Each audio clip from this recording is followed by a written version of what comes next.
Want to show off the Boogie Down emote in Fortnite? Here's how to unlock and use it anytime you want. First, Boogie Down is a free emote rewarded for enabling two-factor authentication on your Epic Games account. Go to epicgames.com, log in, and head to Account.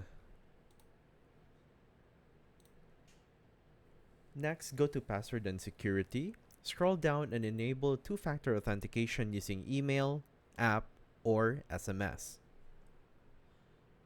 Once it's set up, restart Fortnite if it's already open.